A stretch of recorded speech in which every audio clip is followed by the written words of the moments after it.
Well, greetings and salutations, everybody. Welcome to the best damn movie-related show on the planet Earth, the John Campea Show, coming to you from right here on my YouTube channel. I am, of course, your host, John Campea, and it is an awesome honor and privilege, as it is every day, to have you, our international friends, gather around as we talk about our favorite things in the world, movies, movie news, TV, streaming, all sorts of good stuff. And it's Thursday, which means it's normally a day that Erin Cummings is here to join us. But Erin and her husband, Tom, are off in Texas visiting Erin's family. We were going to Skype her in, but the internet speeds where she's at just aren't fast enough, so we weren't able to make that work. But that's okay. Today it'll just be you and me talking in an intimate, soothing setting around the campfire of love, ladies and gentlemen. I'm getting really intimate with this. Anyway, if I seem like I'm in a little bit of a good mood, it's because I am. You see, today, you guys know that Ann and I had a terrible Disneyland experience last weekend, on the weekend of our anniversary, and that's fine, whatever. So we decided, well, we need a palate cleanser. We need a good experience. You know what? You guys know that Ann and I love going to Vegas. We go to the Vegas like 6, 7, 8 times a year, but obviously we haven't been in like 14, 15 months. So today, Ann and I are going to Vegas. Me, Ann, and our friend Kaori, we're all going to hop in our car. We're going to drive off to Vegas and have a weekend in Vegas now that everything in Vegas is open back up again. Haven't been there in forever, and I'm looking forward to it. Now, I'm seeing Ron Fraser is writing in the live chat. He watched Black Widow. I know it. You know what? I haven't seen Black Widow yet. I know a few people have. I have not. I'm going to be watching Black Widow when next, not this coming Monday, but next Monday. So about a week before it comes out. I think it's about a week before it comes out. I'm going to be watching Black Widow next Monday. I didn't have a chance to see it yet. I know some other people have. That's cool. I'm looking forward to watching it, but we'll see how that goes there. James Lee is saying, but are there zombies in Vegas? Hopefully not. Hopefully not. And I see Rhett Proctor saying, Titans teaser trailer dropped, John. I don't like Titans. I think Titans is a terrible show. I'm not going to lie. I tapped out on Titans, after season 1. And I honestly, I thought season 1 was hard to get through. I was very excited about Titans when I first realized, because I was going to sit down and watch season 1 of Titans. And I got very excited when I started playing Titans, and right from the very first scene, I'm like, oh my God, that looks like a lot like Hamilton. Hamilton is my hometown. Hamilton, Ontario, Canada, the Hammer, Steel City, ladies and gentlemen, greatest city on the face of the earth. Anyway, I'm like, that looks a lot like Hamilton. And so I jumped online, I'm searching, and sure enough, a lot of Titans shoots in Hamilton, Ontario, Canada, which I was very excited about. But then I realized, it's not so good. Titans wasn't so good. I know a lot of people did like it, and that's awesome if you liked it. I celebrate that, but it did not work for me, unfortunately. So yeah, I gave the old tap out on Titans after season 1. And now somebody was asking, I think it's Pranasha saying in the live chat, asking if there's a show tomorrow. No, and that's a good time to answer that and to give this announcement.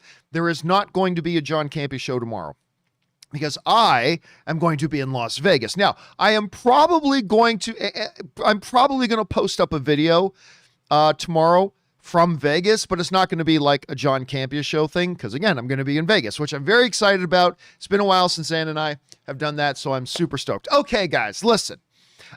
This is going to be a little bit more of a casual show today. You know, there's not a lot of big news that came out today, which is, there's been a lot of big news recently. Of course, we've had Loki dropping and all that kind of stuff. So I thought we would take today, because you guys have been sending in a lot of questions using the tip link and sending in a lot of questions. So we've been following a little bit behind. By the way, Iconic Reaction sends in a super chat badge in the live chat. Thank you, Iconic.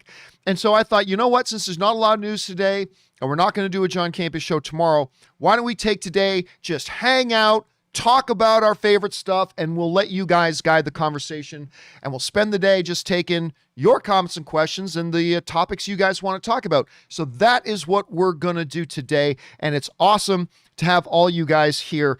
Peter Cunnington is writing, did you see Luca? I did see Luca. Let me check something, though, because I don't know if there... Now, I did put out my reaction, my social media reaction, up on... Twitter, because I know the social media embargo lifted, and my reaction to Luca was basically this. Let me see. Okay, let me see when the I'm just looking at the email now that they sent me a while ago. Review embargo is Wednesday, June 16th. That means yesterday. So I can talk about Luca. Okay, so Luca, which of course is now out on Disney Plus. They decided that the movie wasn't worth putting out in theaters for whatever reason, and they put it out on Disney Plus. So I can tell you my thoughts on Luca. Luca is not, in my opinion, one of the better Pixar movies. It's not bad. Don't get me wrong. I'm not saying it's bad. It definitely has charm. There are definitely smiles. It's worth watching. It's definitely worth watching. And of course, as an Italian, it's pretty cool seeing a movie take place in Italy. That's pretty fun. So that's good too. But I'm not going to lie to you. It's not great. It's not great. It's good, enjoyable. How do I put it? Besides The Good Dinosaur, this is the most un-Pixar-like feeling movie that Pixar's ever put out. And I'm not just talking in terms of quality. I mean, you watch a movie like The Good Dinosaur, and it's like, okay, it's all right. It's all right. But it didn't feel like a Pixar film. There's just something about The Good Dinosaur that just did not feel like a Pixar film. And Luca, also to me, does not feel like a Pixar film. And it's hard for me to put my finger on exactly why that's the case. And so I haven't really been able to formulate in my own head, what is it about this film that makes it not feel like a Pixar film? And I haven't really been able to figure that out yet. But yeah, it's a good film. It's good, but I didn't think it was great. Would I if you're thinking about going to see it, would I say you should watch it? Yes. Yes, watch it. You should watch it. But I would also say don't go into it with Up or Coco or Ratatouille or Incredibles, kind of level expectations. Check those expectations at the door. And if you do, and you just go in and watch it for what it is, I think you'll have a pleasant time. It's a nice little film. Again, just not really Luca level to me. Now, somebody's asking, is it worth $30? Is it on premium? Help me out here, guys. Is Luca just out on Disney Plus, or is it premium? Because I thought it was just for free. I think if you're a Disney Plus subscriber, it's just on there for free. And okay, you guys are confirming that. Yeah. So thank you, Pedro and Zith and Dylan and Adam and John D. Yep, it's free. So thank you guys. Is it worth sitting down and taking an hour or two or, an hour and a half to watch? Absolutely. It absolutely is. I wouldn't pay $30 to watch it at home. I mean, it's not worth, if you're not even getting a theatrical experience, it's not worth $30 to watch at home, but it is free on Disney Plus. So go give it a shot. I think most people will like it. I do. I think most people will like it. So we'll look forward to that. All right. Let's move on now and take the rest of the day here, taking your live comments and questions. So let's get over to it. And we'll start here with this. We're going to start off here. And by the way, Leandro Urena sends in a super chat badge. Thank you for that, man. And Marie Seifring sent in a super chat badge as well in the live chat. Thank you, guys. I appreciate that. All right. Let's now pick it up here. We're going to start things off here with Tim Tracy, who wrote in. My question is, what is your favorite creature feature? Some of mine are Tremors, Lake Placid, Anaconda, and of course, The Little Gremlins. Thanks for all you do and have a great day. I love Tremors. That movie's great. I also love Lake Placid with Betty White. I love Lake Placid. I think that's great. I really did enjoy that movie a lot. But it depends on what you mean by creature features. Because does a Godzilla movie or a King Kong movie or does a Pacific Rim count as a creature feature? Does Shape of Water, the Guillermo del Toro film that won Best Picture at the Academy Awards, does that count as a creature feature? I guess it kind of depends on your definition. But I will say this. Edison mentioned eight-legged freaks. That's one a lot of people love too. Is Jaws? Jaws is a real animal. It's a great white shark. Does it count as a creature feature? So it really all depends on how you want to define it. I'll say this though, man. I really do like those two you mentioned, Tremors and Lake Placid. Those are really fun. I mean, everybody knows about Tremors. Not a lot of people have watched Lake Placid. Watch Lake Placid. It's a fun little movie. Again, it's about this giant alligator or crocodile, and like Betty White's in it and she's great. Anyway, yeah, check it out. It's really good. Take Tim Tracy's recommendation and go check that out. Okay, next up. We've got Ryan Loner who writes, one of two. I'm really not feeling this new He-Man trailer. I didn't really like the new He-Man trailer either. I think the show will probably be good, but I just didn't like the trailer. Netflix already had a new She-Ra show, which is one of my favorite shows, not just animated, of all time, which I will champion to my dying day, and brought a whole new generation of fans to the franchise. And it feels like this show's crew just said, screw that noise. We're just going to make something that appeals to no one except the hardcore OG fans. I really hope I'm wrong, and this is another case of just a crappy trailer. Could be. Listen, I'm not going to lie to you, Ryan. I had a lot of people, when the new trailer came out, of course, Kevin Smith is doing a He-Man animated show. And of course, Tiffany Smith, who I've worked with a lot. Tiffany Smith is one of the voices in the show as well. And the trailer came out, and I got a bunch of emails from people saying, did you see the new He-Man trailer? I'm not going to lie to you. I thought the He-Man trailer was lame. I didn't think it was very good. That doesn't mean I don't think the show will be good, because clearly Kevin Smith didn't make the trailer. Some marketing department made that trailer, and I don't think the trailer was good at all. But I think the show will be good. I never thought of it in the terms that you just put it, Ryan, but I think you're right. The trailer really just did feel, it was going for the nostalgia. That trailer was 100% going for the nostalgia. And that way it comes across as really just trying to appeal to the OG fans. And maybe it is. Listen, maybe that's who they're making this show for. Maybe they're like, look, we know this isn't going to get a massive, massive audience, but we'll manage the budget. We're not going to spend tons of money on it. It doesn't have to be a huge success. And maybe they're just thinking, let's just really target the OG fans. And if we can get them on board, that's a win for us. And if that's the case, more power to them. By the way, Birdies by Ben sends in a super chat badge in the live chat. Thank you, man. I appreciate that. As does Jody Harkavy. Jody Harkavy sends in a super chat badge saying #1 fan. Thank you, Jody. I appreciate that. Okay. Let's see. Next up, we've got Grady Edwards who writes, I listened to you about the importance of wrapping up a story when you've worked on something a while. Yeah, we talked about that a little while ago. I have a book I've written, or I've been working on a long time, and came to the conclusion recently, tell the best story in front of you, then put a bow on it. Now, that's very good philosophy, Grady. I came to that conclusion recently when the story I wanted to tell came to me. As a creator, you never want to rule out doing sequels to a project. You want to tell the best story that's in front of you and not try to do too much because it can lead to neglect. Yeah, I completely agree with that.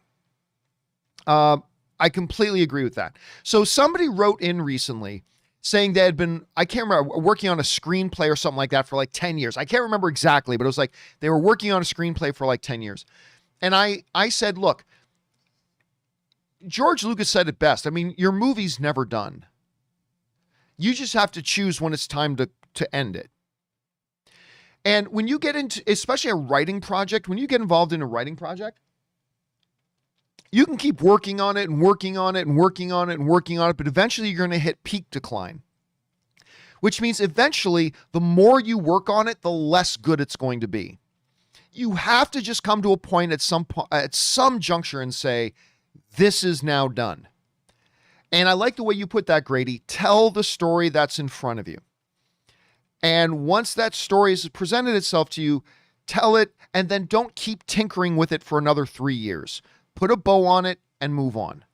And at some point, I think every creator has to do that. So that's a very, very good philosophy, Grady. Good on you for doing that. All right, next up. Reggie writes, John, thanks for the last 2 years of community while I was dealing with my father's health. He passed away 4 months ago. Deepest condolences for that, Reggie. He had a love of what he would call cowboy pictures.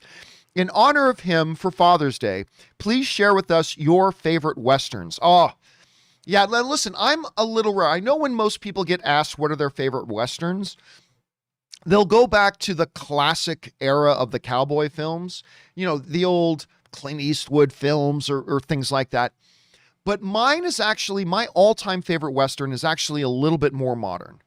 It's like well over 20 years old now, but it's a little bit more modern, which is a Clint Eastwood film.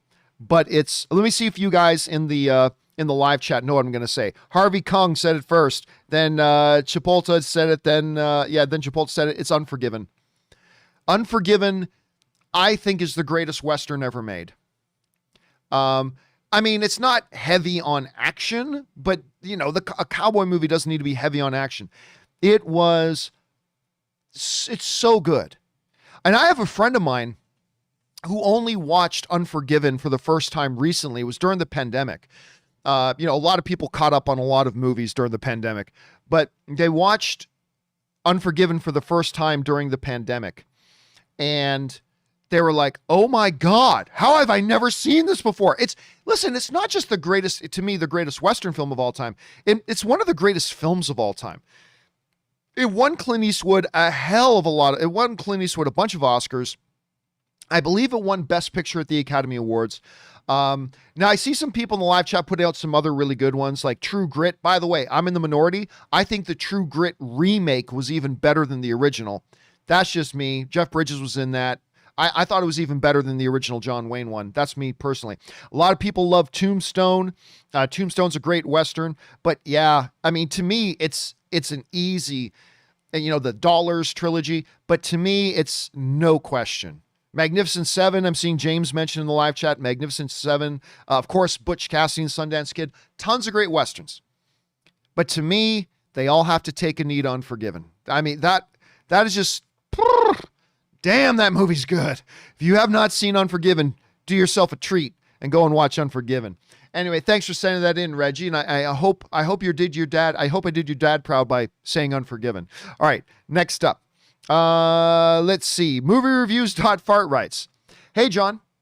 So Matrix 4 is only 6 months away, and the plot isn't even known yet. In a time where trailers are debuted a year before being released. No, that's not true. It used to be like that, but that's not really true anymore. In a time where trailers are debuted a year before being released, should I be worried about the lack of teasers/trailers, or hell, even a synopsis? Thanks. No. There used to be, it was not too long ago that we lived in an era where studios were putting out trailers for movies 10 months, 12 months, 14 months in advance before the movie ever came out. And that was a total waste of money. Because that's useless. That does nothing for your movie.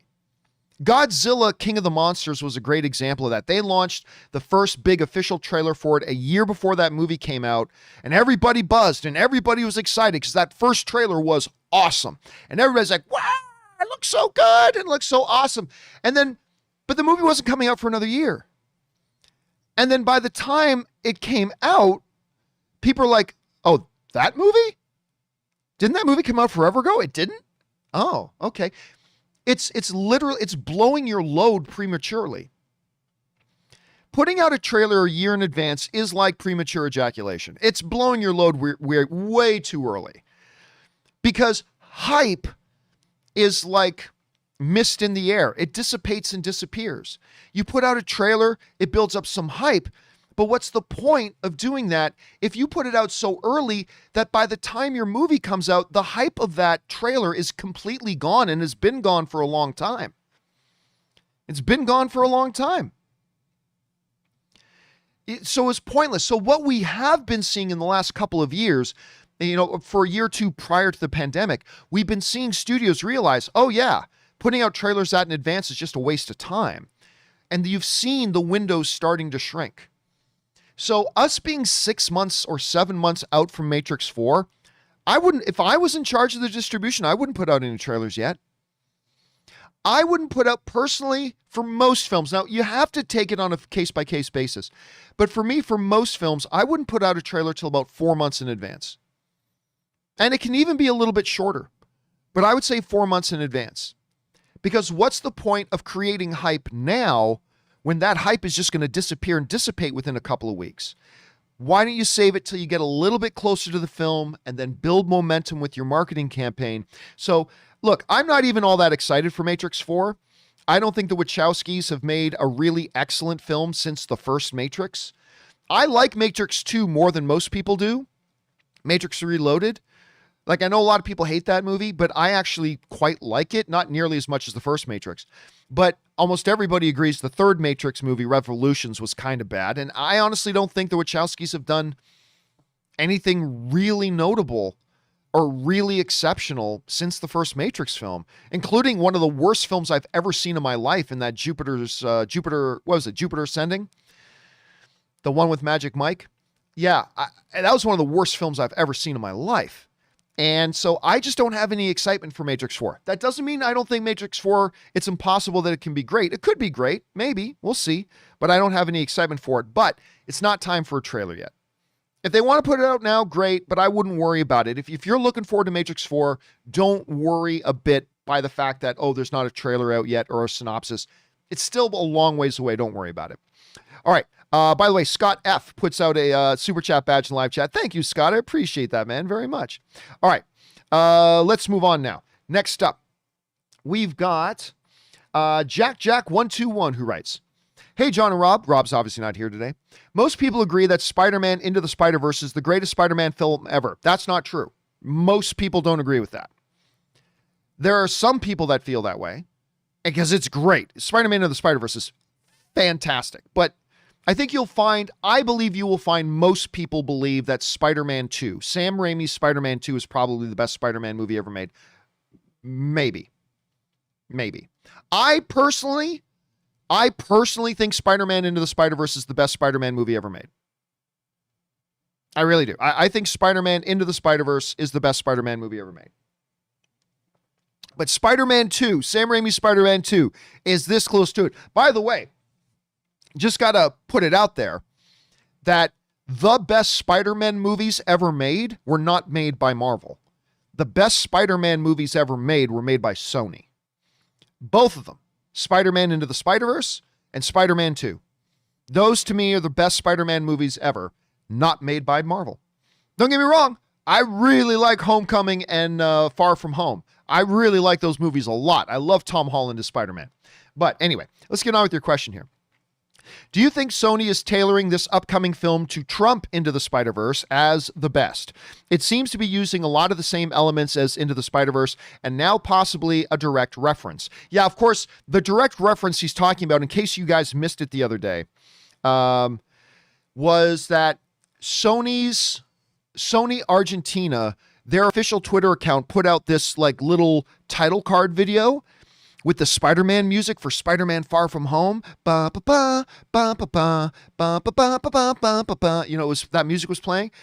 And then all of a sudden the Spider-Man logo did the glitch like what happened in Spider-Man Into the Spider-Verse, where the other universe's Spider-Mans would every once in a while would have their glitch. And they did the glitch effect on it. So it's like, whoa, wait a minute. Now, but it's important to understand that Sony is distributing Spider-Man Far From Home. They're not producing it. Marvel is making Spider-Man No Way Home. Marvel is the company, the production company making that film. Of course, it's in consultation with Sony, but Sony is doing the distributing of it. So they'll decide what happens to the movie once it's done being made. And as the distributors, they're the ones who look after the marketing for it as well. So I don't know. I mean, I think that little thing really did make me wonder if there might be a Spider-Man Into the Spider-Verse crossover. Maybe yes, maybe no. I don't know. We'll find out soon enough. Thanks for writing that in, Jack. Next up, Dropkick Aggie writes, "So heroes can only be selfish lovers," going back to the Batman thing. "What a waste of a strong jaw. I don't see how the idea of the scene would be that much worse than what they already did on Harley Quinn." Well, remember, it's not DC's position is not that a guy going down on a girl. They've done worse things than Harley Quinn. Yes, but Batman hasn't done worse things. That was DC's point, was that it's not that you can't have somebody going down on somebody in the Harley Quinn show. Clearly, they've done worse. But it's that you can't have... and I'm not saying I agree with them. I'm just saying their point of view is you can't have Batman doing that. And I can't remember which YouTuber I saw talking about it. It might have been Philip DeFranco. It might have been. But he said, my God, like, you know how Batman's cowl has the ears? He's like, for a woman, that's like handles. That's like perfect. So Batman's cowl is made for him to go down on people. Anyway, don't want to get caught into a vortex of that sort of a conversation. But, yeah, listen, if I was in charge of Disney,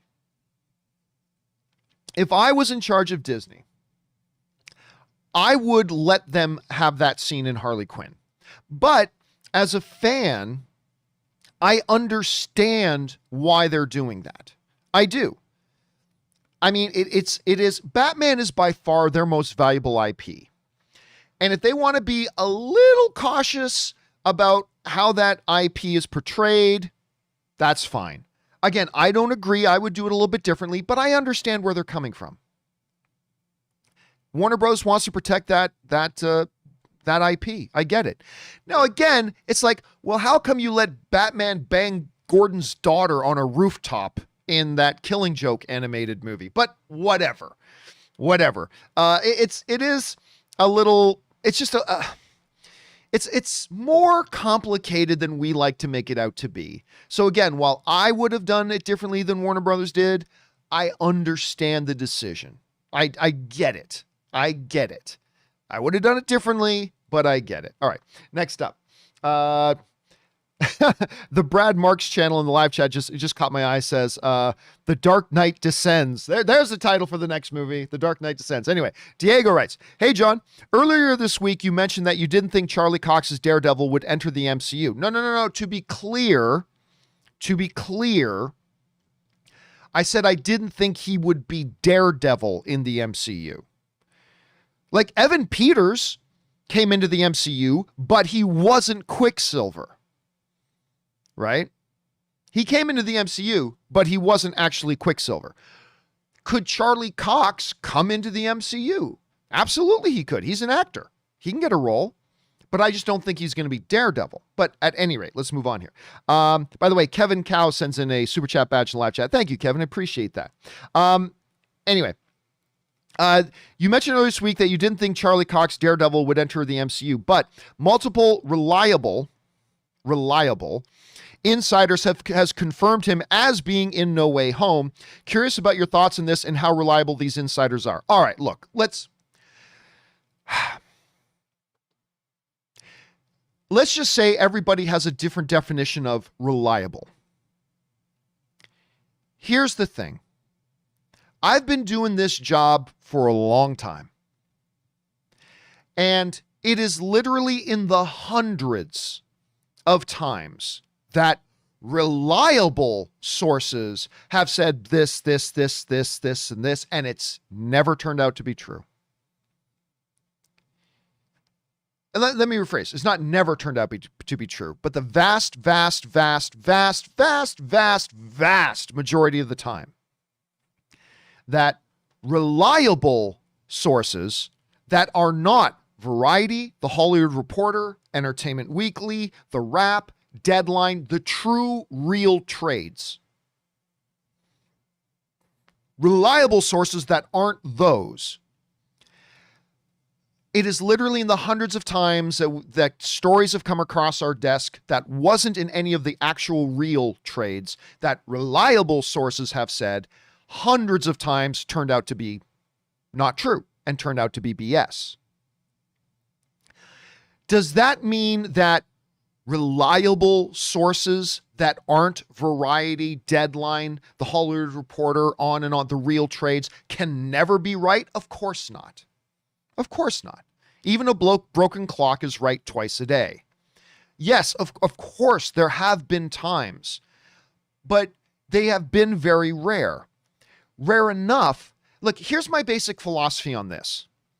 If something is true, then it will get picked up by the real trades who have decades worth of relationships and contacts and real legitimate inside industry sources and stuff like that. If something that one of these reliable sources reports on and claims, if that turns out to be true, my experience has been sooner rather than later, one of the actual real trades will pick it up and also report it. And that has happened. It's happened where one of these outside reliable sources has reported something, and then like a week or two later, like the Hollywood Reporter will come out, Hollywood Reporter can confirm that the report that so-and-so is going to do such and such, we found from our sources as well that this is true. If something is true, it will eventually be on the actual real trades. So am I saying the reliable sources are always wrong? No. What I am saying, though, is that the amount of times reliable sources have been right, where the real trades never picked it up, has been a very, very, very small number. A small enough number that, to me, I made the decision a while ago that it's just not worth wasting airtime and talking about until it's actually confirmed by a legitimate source. You know, and I have reliable sources, but even if I claim something, and I very, very rarely give scoops, I hardly ever do scoops, like hardly ever. But even when I do, I tell people nobody else should run with this as a story because I'm not the Hollywood Reporter. I'm not Variety. I'm not Deadline. So take what I say with a grain of salt, but my sources are telling me such, such, such, and such. And 9 times out of 10, they've been right. But I've been very, very, very, very rarely will I try to break a scoop because I'm not in the scoop business. I don't claim to be. I don't want to be. Whatever. It's a fool's game to me. So for a long time, there have been rumors that Charlie Cox was either going to be in She-Hulk or he was going to be in No Way Home. And, you know, rumors about he's going to be Daredevil and all this kind of stuff. And the reality is no legitimate trades have ever picked up on that. Now, that doesn't mean it's impossible that it could be true. I'm just saying the reason I don't do a story about Charlie Cox in No Way Home, the reason I don't do that is because there hasn't been any verifiable, confirmable information to that thing. And again, in my career, and by the way, Kyle Benner sends in a super chat badge in the live chat. Thank you, Kyle, very much, man. I like the little emoji you put in there too. Anyway, I just, again, it's just over the course of my career, it's just experience. I have been burned hundreds of times by reliable sources that such and such non-real trade website says, or such and such reliable source at non-real trade website says. And it's literally been hundreds of times that it's turned out to not be true. And the times that it has been true has been so rare that it just led me to the thing of, I'm not saying it's impossible, but I won't believe it until one of the real trades with the real sources and the decades-long relationships and the actual industry cachet says that it's so. And once they say it's so, then we'll go with it. And right now, none of them have said it's so. So could Charlie Cox be in No Way Home? Sure, he could. He's an actor. They cast lots of actors. Could be. Could he be Daredevil from Netflix? I think it's highly unlikely, but it's not impossible. But it'll be worth talking about and actually diving into and actually dissecting once we know it's true. And until one of the major trades, I just have a hard time believing that somebody like a John Campea and Gus's movie reviews.fart can come up with information that after months of the rumor being there, Variety could never find out, and the Hollywood Reporter could never find out, and Deadline could never find out. And 99 times out of 100, that turns out to be the right approach. So again, we'll see. We'll see. You never know.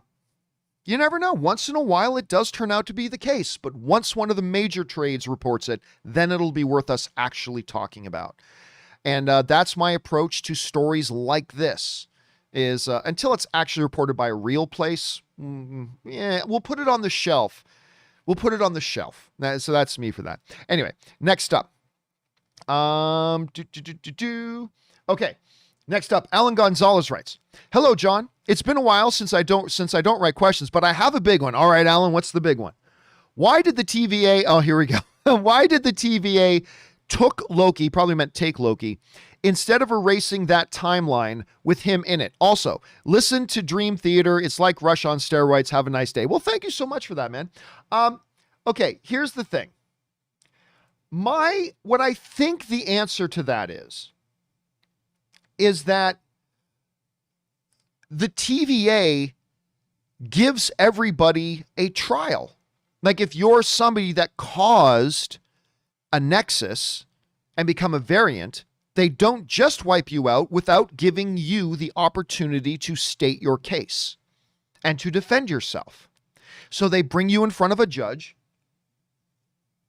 and you get a chance to defend yourself. So I think that is very good of the TVA to do that. Like, again, not that Loki doesn't have plot holes with its time travel. All time travel stories have plot holes. But yeah, I always kind of looked at it, Alan, as the TVA giving the variants an opportunity to state their case and defend themselves before just passing judgment on them. That's how I'm taking it. Let's see how the rest of Loki goes. All right, let's see. That was Alan. Next up, we've got Jake M. who writes, "Hello, John. I am sorry to hear about your problems at Disneyland." Me too. I had the same problem with the Rise of the Resistance at Disney World in Orlando, but Universal was better. At Universal, I was able to get on the new Jurassic World ride after only 45 minutes. Yeah, listen, Universal, look, I'm not going to sit here and say Universal is as good as Disneyland. I'm not going to say that. But Universal is great. And you know what? It's always, Ann and I have gone to Universal a lot, Universal Studios in Hollywood. We've gone there a lot, and it's always a painless experience. It's always been a painless experience. None of this waiting 7 hours, or God forbid, you go there specifically for the Jurassic World ride, and you're not able to get on the Jurassic World ride at all. You made your whole plan around it. That was the main reason you're going, and you're never going to. I've never had that experience at Universal. Again, I'm not going to pretend that Universal is as good as Disneyland, but at least it's always headache-free, and we always have a really good time. So I'm glad you had that experience, man. All right, Ethan CO 2.0 sends in a super chat badge in the live chat. Thank you, Ethan. Appreciate that, man. All right, next up. Ishmael Montoya writes, "John, I just had eggs with ketchup in your honor." Anyway, do you think Feige is trying to tell us, the fans, that the Infinity Stones are no longer important, only paperweights? Yes, I do. I do. Listen, there's been a lot of talk about the Infinity Stones and stuff like that. And like a lot of people came up with theories after Endgame. It's like, now next, so-and-so will get a hold of the Soul Stone. Or in the next one, so-and-so will get a hold of the Mind Stone. And I've always been like, guys, the MCU has been about the Infinity Stones for like 13 years now. And 20 plus movies. It is time to move on from the Infinity Stones. It's time to leave them behind and move forward. Everything in the MCU has been about the Infinity Stones up until now. And they climaxed it with Endgame. It's time to move on. And I do think you're right, Ismail. I think them putting in that little scene where Loki opens the drawer and there's just a whole bunch of deadweight Infinity Stones that are useless, and having the other character say, "Oh yeah, some of the guys use them as paperweights." I totally believe, totally think that was Kevin Feige directly telling the audience, the Infinity Stones aren't players in the game anymore. We've moved on. It's no longer about the Infinity Stones. Now we're dealing with other things. So I do think that's what... Now, I haven't heard Kevin Feige say that, but I agree with you, Ismail. I do believe that's the message Kevin Feige was sending. All right, next up. Aviator 986 writes, one of three. "Hey, John and crew. It looks like MoviePass isn't the only company being shady. It isn't movie related, but it's interesting. There's a company called Progressive Leasing that markets online rent to own payment rent-to-own payment plans for furniture, jewelry, electronics, etc. No interest plans. You pay same as cash prices. Apparently, when the company would withdraw monthly payments from accounts, they would take out much more than the cash price of the items consumers would purchase. Anyway, I got money from the settlement for $40 for a mattress I made payments for through this company, and apparently I paid a little more than I thought. Point is, just don't understand how companies feel they can get away with things like this. And yeah, of course, MoviePass has been in the news again recently. For those of you who haven't been around for a couple of days, MoviePass was in the news again recently because, yeah, they're still out of business, but now they're being investigated by the Federal Trade Commission, the FTC, who has revealed some very disturbing things. Things like MoviePass would purposely go into people's accounts and change their passwords so they couldn't use the thing. That they through their negligence, allowed a data breach of tons of their customers' information. That they would artificially throttle people's usages of things, introducing unreasonable verification checks like going to a movie using MoviePass. Okay, after the movie, you have to take a picture of your ticket stub and upload it to MoviePass, or else your MoviePass account is going to get suspended. All these things to try to screw over their customers. And I don't think they're done. I think the FTC is going to find out even more stuff. But listen, Aviator, as you now know, obviously, MoviePass isn't the only company that tries to screw over their customers. Listen, everybody tries to think of ways that they can get away with shit. And they don't even think it through sometimes. Obviously, MoviePass thought they could get away with it. I feel like they're a Scooby-Doo villain. I would have gotten away with it too if it wasn't for you dang kids. But there are others doing it. MoviePass ain't the only one. They ain't the first. They ain't going to be the last. Always be very, very cautious about the companies you go into business with, folks. Always be very, very cautious. Thank you for sharing that cautionary tale, Aviator. I appreciate that, man, very much. All right. Next up. Tony Rodriguez writes, okay, Campea, forget Garfield and Maguire. $50 tip guarantee. If I'm wrong, Charlie Cox is in Spider-Man 3 as Feige's version of Matt Murdock. We won't see Daredevil, not a big part, but I found out Feige wants to use the actor still. Again, yeah, you found out. Okay, again, look, I am not saying it's impossible. I'm not saying it's impossible. But I have not seen any real legitimate information because, look, really, that rumor's been all around and nobody at the Hollywood Reporter could find out. Nobody at Variety could find out. Nobody at Deadline could confirm it. Nobody at The Wrap could find out this information and actually verify it. Really? Other people have better contacts than they do. Again, it has happened. It's not impossible, but I mean, you go ahead and believe what you want to believe. When I see more actual concrete facts and information, then we can talk about it. Until that point, yeah, I'm dismissing it until we get better information. And that's what intelligent people do, right? Like, we have our opinions on something, but we change our opinions as more information becomes available. That's being a rational human being. So let's see how that plays out. All right, next up. Film Pastor writes, what film truly captures movie magic to you? They are rare, but they are movies that almost seem supernatural in terms of how they came together and changed film. Jaws, Star Wars, and Jurassic Park come to mind. The improbable Lord of the Rings is mine. Well, it all depends on how you define movie magic. Everybody's going to have a different definition of movie magic. Because, for instance, to me, some of the best examples of pure movie magic that I've had, like in the last 10 years or so. One was that Emma Stone movie, The Help. Got nominated for Best Picture. I remember I walked out of watching The Help, and I immediately got on social media, and I didn't say what movie it was because I was under embargo, but I got on social media and said, I just watched a movie that reminds me of why I love movies. And The Help was one. Another one with starring Lupita Nyong'o called The Queen of Katwe. It's about a young African girl who becomes a chess prodigy. And there's no villain in the film. There's no bad guy. But it is just a magical movie. It's just completely magical. And those are two films to me that just like, these are the types of movies that really tell me, that speak to my heart about why movies are so great, how movies can be magical. And if you want to talk about movie magic as in a movie that went through like a really weird path to getting made, I mean, just look at, well, I mean, Godfather is one, but they're doing an entire story about the Godfather. So that's one. But there's a bunch of them out there. But anyway, yeah, it all depends on your whole definition of movie magic, I suppose. But those are two films that really stand out to me a lot. All right. Next up, All Might. Oh, All Might writes. That's the character from My Hero Academia. Anyway, hey, John, another recommendation for Bo Burnham's Inside.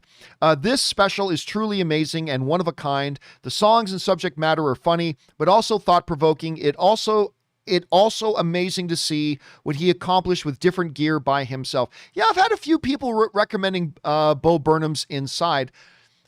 I'll be honest, though. I watched some previews for it, and it looks like very much like a little art piece. And it just didn't appeal to me. Now, again, I'm not saying it's not good because I haven't seen it. I have no standing to say whether it's good or not because I haven't seen it. All I can say is that watching the previews is just like, this doesn't look like it's appealing to me. Now, clearly a lot of people are liking it, though, because I've had a couple of people, including yourself here, All Might, writing in to say that you really enjoy it. So, I don't know. It's funny, last night, Ann and I were going to bed, and she was asking me, have you heard about this Bo Burnham's Inside thing? I'm like, and I told her, I said, yeah, like a few people have been writing in about it. But she had the same reaction as I did. She saw the previews, didn't really look like it appealed to her much. So I don't know, maybe I'll get around to watching it. I mean, I've had a few of you guys writing in to say that you really like it. So I just might have to, I might have to check it out. I might have to check it out at some point. Thanks for that, All Might. Next up, Caleb writes, when it comes to Andrew Garfield, my favorite movie isn't Social Network or even Hacksaw Ridge. It's Silence with Driver. That's a Marty Scorsese movie. Silence with Adam Driver and Liam Neeson. He was great in it. Such great conflict. The movie is, to me, the epitome of underseen. Only 23 million worldwide. What do you think of it? Silence is great. Silence is great. And it's not just Garfield who's great in it. Adam Driver is great in it. Liam Neeson, not a huge role, but Liam Neeson, great in it. And Marty Scorsese showing that he can do a lot of different types of things. It is probably the most underrated Marty Scorsese film of all time. And it tanked at the box office. Like, absolutely tanked. There have been a lot of discussions about why, because it's a good movie. I think it's Scorsese's most underrated. I don't think it's his best. I don't think it's even in his top 3 or 4. But it's a really good movie. I think it's a very good movie.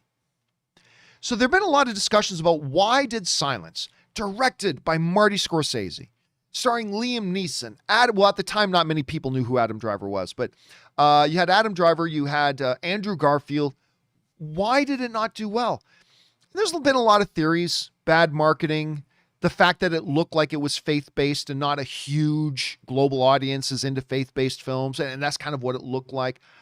I don't know. There could be a million different reasons. Maybe there's a million others.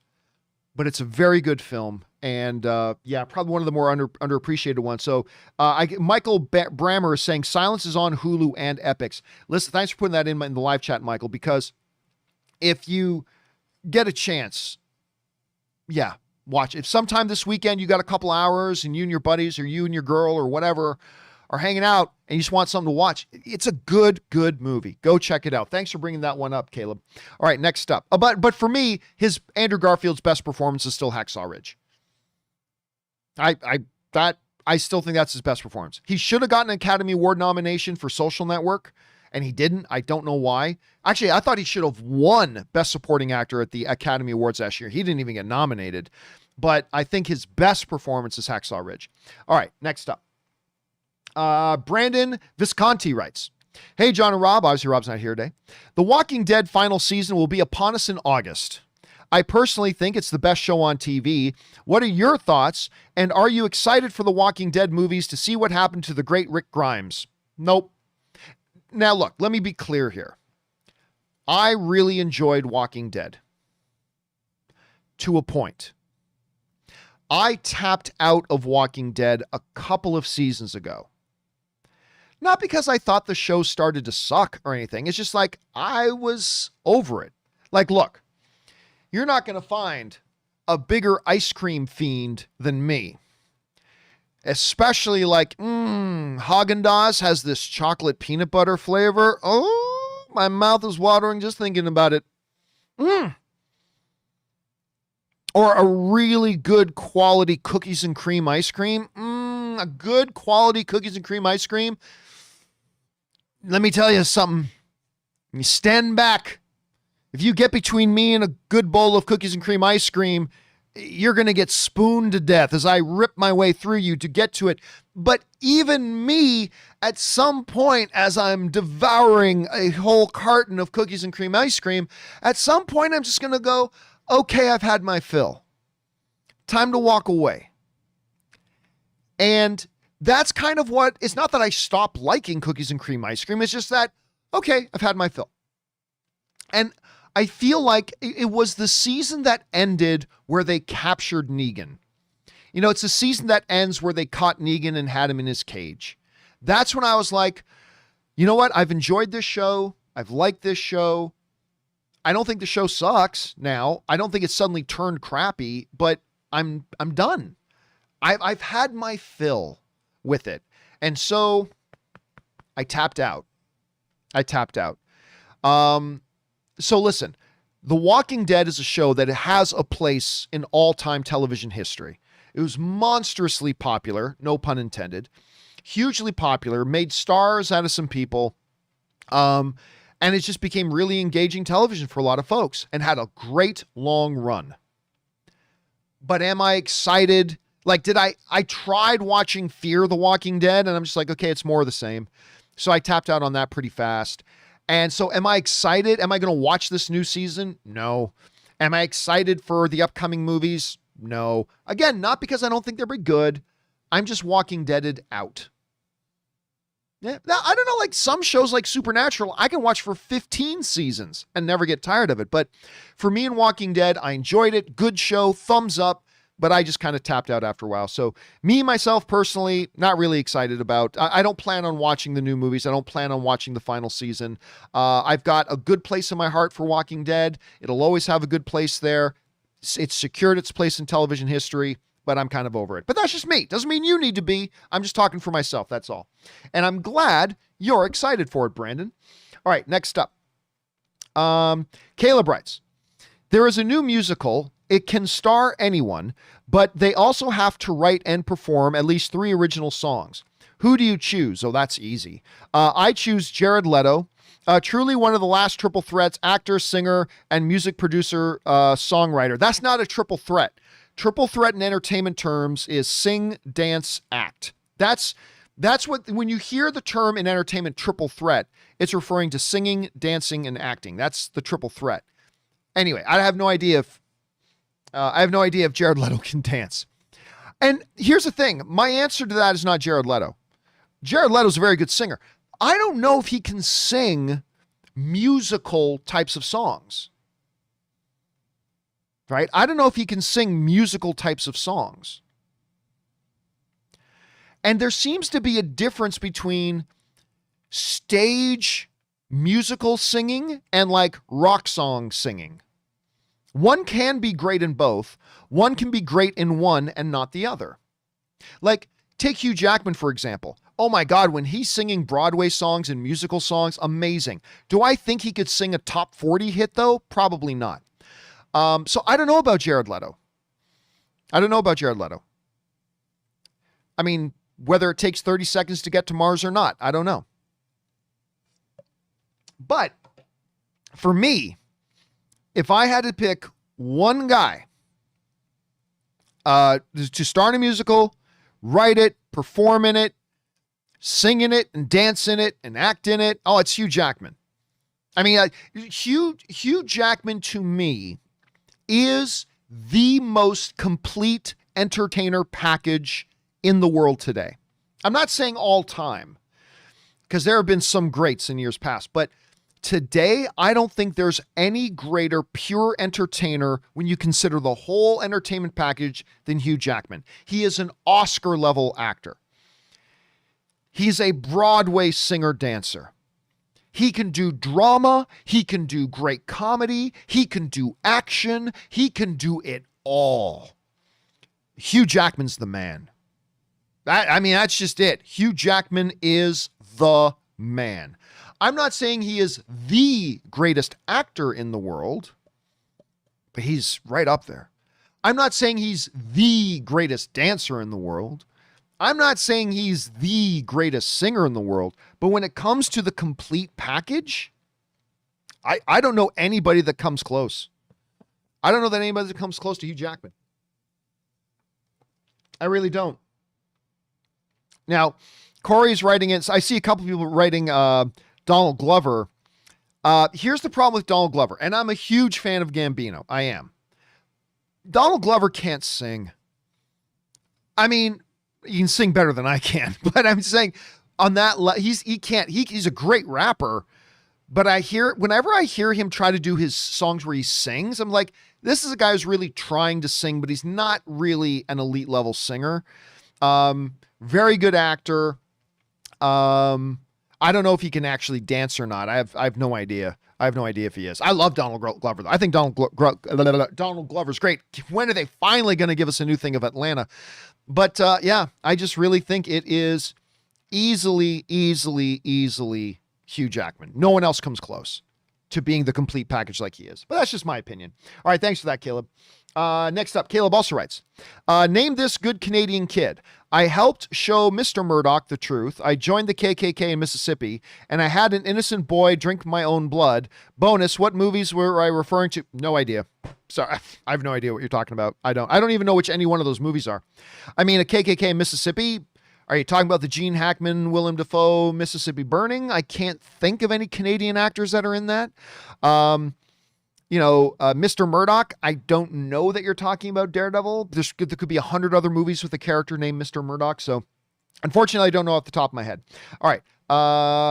Let's see here. Next up.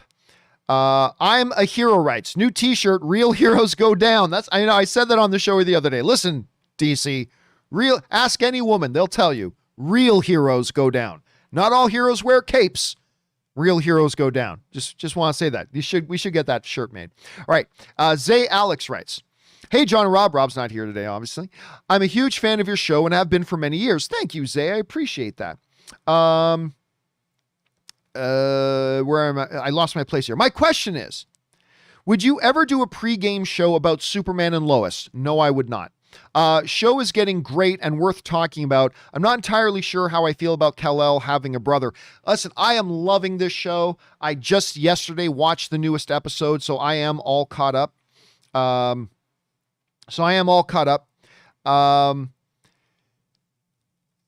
would I do a pre-game show for Superman and Lois? No. Why? Not enough people watch it. I mean, it's a decent amount of people watch it for a CW show, but not enough people watch it.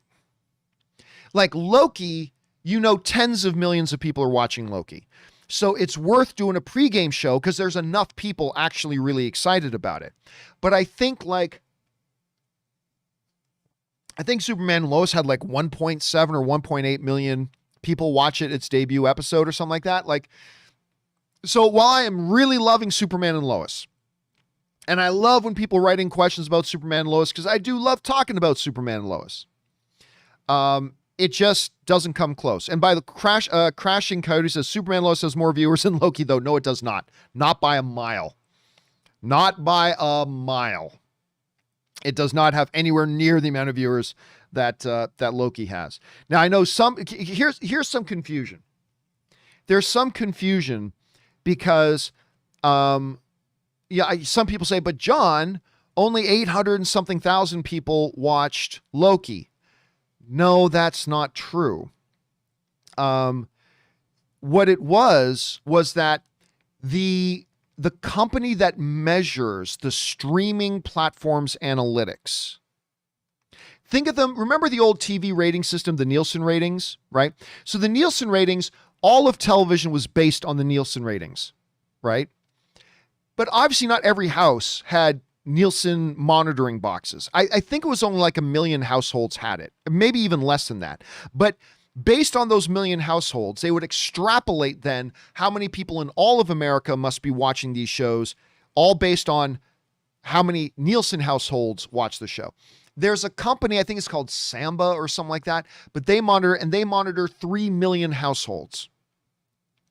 And of those 3 million, 890,000 watched Loki. That's almost 1 in 3. That's almost 1 in 3. So whatever the grand total was, who knows? But yes, it did have more. It had a lot more. But at any rate, so when you have shows like that come out, shows like WandaVision that become cultural phenomena, when you have shows like that, I can do a pregame show for, because enough people are watching the show to make it worth doing a pregame show for. With Superman and Lois, not enough people watch it. Hopefully they will someday. Hopefully they will. Being a CW show, I doubt it. CW doesn't traditionally get huge numbers for their shows. All I know is that I love Superman and Lois. It's a great show. I'm so shocked by that, but I really, really, really am enjoying it. Okay, next up. Justin writes, 1 of 3. I just returned from Disney World and, I just returned from Disney World. They way that I was able to guarantee. I just returned from Disney World. They way that I was able to guarantee a boarding group on Rise of the Resistance twice was by having multiple people all sign on to my Disney account on different phones and hitting join group all at once at 7 a.m. 2 people in Orlando and 2 people back home in Boston. Guys, please proofread. That may be helpful. That may be helpful for you if you decide to try joining virtual queues again. I'm never going back to Disneyland again. When it comes to the Spider-Man ride, it's only been open for a week. Demand is extremely high for that ride. I do hope you give Disneyland another chance, though. Nope, not happening. I really have enjoyed both Disney World and Land when I visited both. All right. But listen to yourself, Justin. Listen to yourself. You had to get how many other people? You had to get multiple people in multiple cities sign on to your Disneyland account to try to manipulate a way to get into an attraction that you paid your money for to go to. Look, you know what the perfect example of this? Okay, so for those of you who don't know, and I don't know how you wouldn't know, but if you haven't watched the last couple of days, let me vent on this for a second. All right, let me vent on this for a second.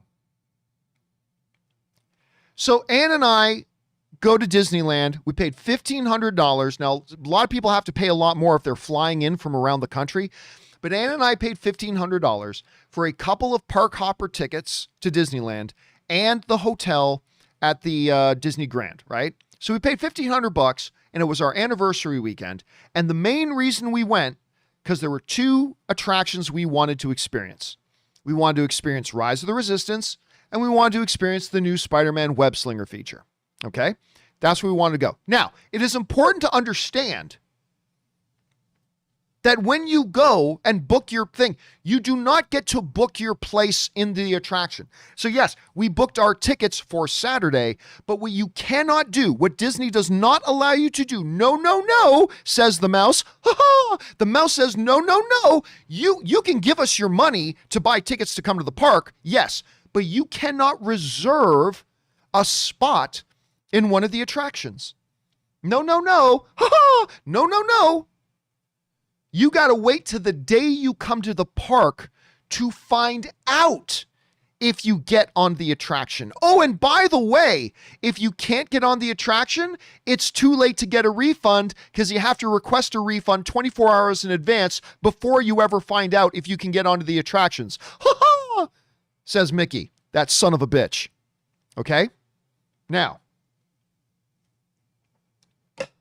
I've had some monumental sized morons on Twitter going, oh, John, you just think you're entitled. Fuck you. I don't think I'm entitled. I think I'm a consumer who paid money to a company for an experience that they advertise. And then once I got there, I didn't get to have that experience and they wouldn't refund me my money because it was too late and they give me no way. You know what this is like? Here's what this is like. I just thought of this. Let me bring this up here. Give me 1 second. Let me bring this up. Let me bring up the Campea Classroom for a second because I want to write this out. Okay, so this is what this thing is like. Let's see.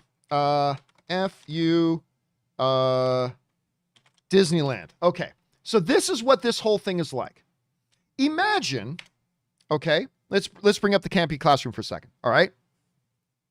Imagine this. You're sitting at home and you see a commercial from an AMC theater. And AMC says, come to the theaters this weekend and see Endgame. Woo! We've got Endgame, says AMC Theaters. Come on. Look at this great new movie. Let's pretend it's new. Look at this great new movie, Avengers Endgame. Don't you want to see Avengers Endgame? Look at all the smiles they put in their advertisements. Look at all the smiles on the people's faces coming out of the theaters having seen Endgame. Endgame's wonderful. Look, here's another average guy. Endgame was great. Look at all these average people. Look at the smiles on their faces. Don't you want to come see Endgame? Great, says AMC Theaters. Today, buy let's say $60 tickets. So let's say, $60 to get 2 tickets for you and a date, and then it'll get you a popcorn and a couple of large drinks, okay? But you got to buy that in advance. Okay?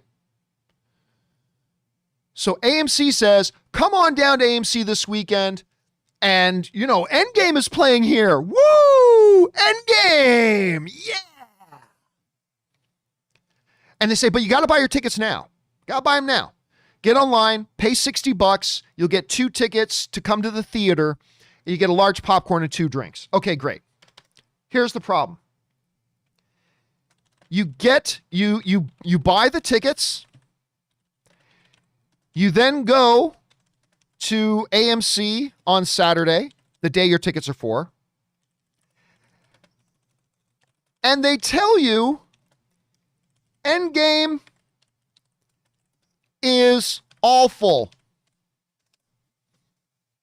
Hey, thanks for buying your tickets to AMC, everybody. We're glad you paid us your $60. Woohoo! Yeah, we are playing Endgame, but now that you're here, just so you know, Endgame's full. What? The reason we came to the AMC theater today was to see Endgame. That's why we bought our tickets. You wouldn't let us book a seat in the theater. You said we had to just get here and hope there were seats available, but we paid the $60. And now you're telling us we can't see Endgame today? Yeah, sorry about that. Tough luck. But, says AMC, says AMC, we have 8 other movies here. Oh, great. Over there, you've got fucking that awful Assassin's Creed movie. And over here, you have some rom-com. And over there, there's like an older action movie. And over there is a 10-year-old comic book movie. Oh, see, we have lots of other movies here. Just go and watch one of the other movies. But I paid to see Endgame. That's why I came. I came here so I could see Endgame. You put out these commercials. Come to AMC Theaters. We've got Endgame. I bought my tickets. I came, and now you're telling me I can't actually see Endgame because it's full, but I can go watch one of the other ones. So I say, okay, can I have a refund or change my tickets to come see Endgame another day? And Disney says, fuck you. No, it's too late.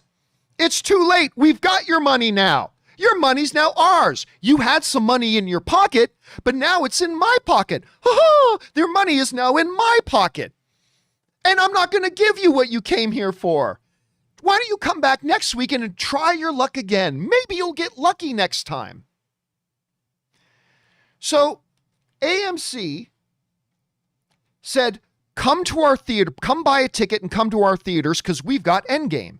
So you buy tickets, but you get there and they say, sorry, Endgame is full. And they say, go watch one of the other movies. And you're like, but I didn't come here for the other movies. I came here because you advertised Endgame. And they said, well, too bad. Try again another time. So you say, okay, then can I get a refund so I can come back another time where maybe I will get to watch Endgame? And they go, sorry, the deadline for getting a refund was yesterday. But I had no way of knowing yesterday if I was going to be able to get into Endgame or not. I know, too bad. Doesn't that suck? Ha-ha! That's what they did. That's what they did.